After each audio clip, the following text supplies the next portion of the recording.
name's Greg, and I've got Spasmodic Dysphonia.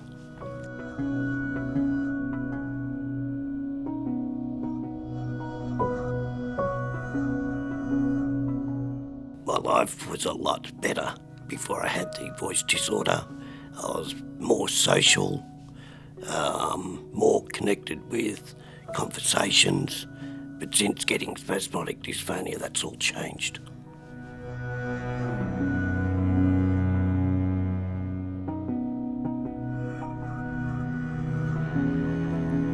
How I got my diagnosis was I didn't think I had a problem, and my partner actually picked up that my voice was spasmodic at times. Not a great deal, not like it is now, but it just happened spasmodically.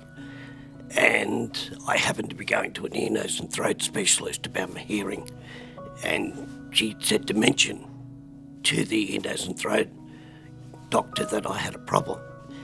So I did, and he said, yes, well, by the way, you've got spasmodic dysphonia. Nothing else was said, but he checked the vocal cords and whatever, and he just sent me on my merry way and said, take it up with your GP. So I did, yeah. Strange.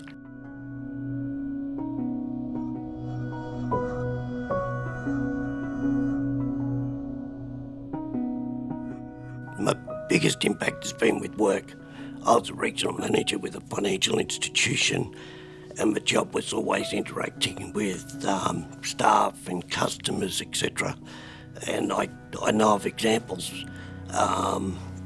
where they would say to me, I can't understand you, or I can't hear you. Although the worst thing that's ever happened to me was when I had a telephone conversation with a customer, and she actually said, I can't talk to you anymore, you're scaring me.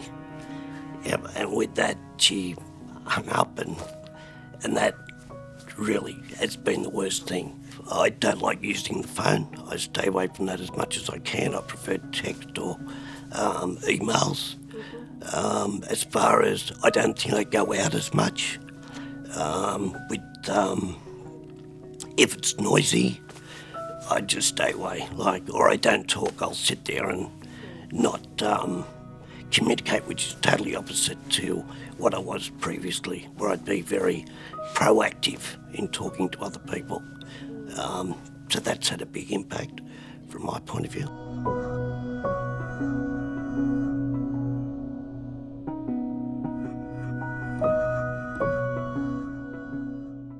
I think it's just the communication, because when I talk to anyone now, I'm more aware from their non-verbal communication as to how they're receiving me.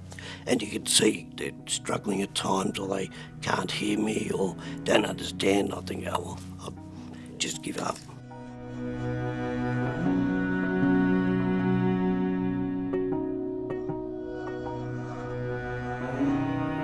Apart from meeting you, and jokes aside, that has been a great positive, that when I went to the summit in October 2015, it was like a weight lifted from my shoulder, that I wasn't the only one that had this problem, that there was others in the community, and we just got on so well. We understood each other, and it's been a great support that has come. It just came at the right time.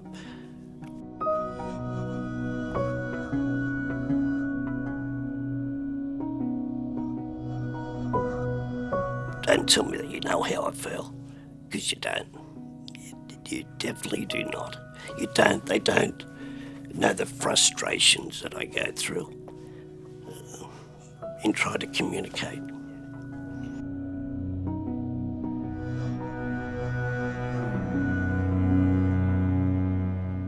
Strategies in a roundabout way. I think what I struggled with was the fact that I knew what my job was and what I had to do, and I knew that my voice was impacting on achieving that. And I had a good support peer group that If I went into a meeting and, for example, there's another regional manager, we're both in there, he would do my talking for me. But it became obvious that I wasn't partaking as well as should have been.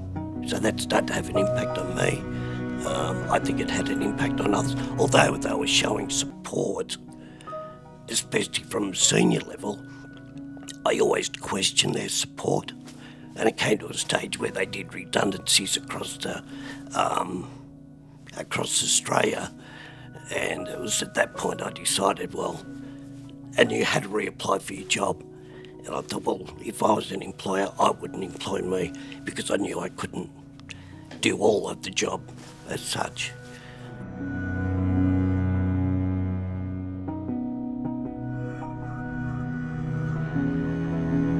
Probably understand more that the way I used to be able to communicate, I can't do that anymore. And if I ask them to order something in a drive-through, then just do it. I don't think that just because you can hear me, that the person at the other end of the microphone can hear me as well. They can't. They can't understand. I'll give you an example of communication. I was on a plane coming back from China in April, and I had a cold. So I've got this voice disorder plus a cold on an airline which the people only speak Chinese. So I was up against it, and I had a splitting headache, and I don't get headaches, so it was that bad. And I'm trying to ask the air hostess, could I have something for my head? So it's all visual. I've got a sore throat, sore head, and they didn't understand. They kept saying, don't understand. Well, the guy next to me, who was Chinese, had a translator on his phone. He's speaking to this, speaking to this. I thought, yeah, this is going to be great. So I spoke into it, and I said, what did I say? I had a headache, and I had a headache, I think that was it. And it came back and it says, I love travelling. And I went, I give up. So there's all those things, and now even these Google Mini things around the house and trying to communicate with them, you got no hope. No hope at all.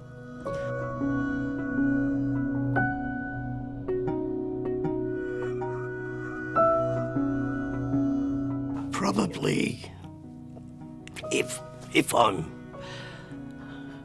don't think about it, and that's the hardest thing, not thinking about it, because you're very mindful of trying to project your voice in the right manner, so you're thinking about it, and I think that has an impact. But if I've had a few drinks and get to a stage where I don't think about it and I just talk, on occasions previously I'll have periods that my voice, I think, again, what I hear and what's heard could be two different things, where I think I've had normal voice. But it could be a short period of time, 3-hour period.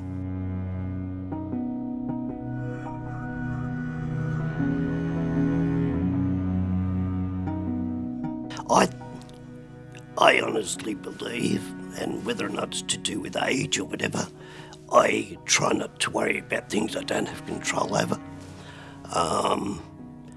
I probably listen more now. Well, that's a fact. I definitely do listen more now.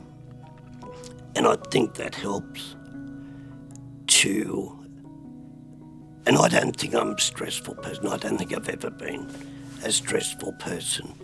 But I think subconsciously, is my view, subconsciously there could be some stress there of different things that have happened during my life. So I think the biggest frustration I've got, and it's not the question you asked, was that I don't understand why there's not a cure. It got me baffled. I don't know why it's, and I know there's no cure for cancer, I know there's no cure for a lot of things, but to me, even the management with botox, which I get every few months, and my last treatment was about a month ago, that is so spasmodic through the 3 months, but at least it's at a level of consistency. It's how my voice is being projected now.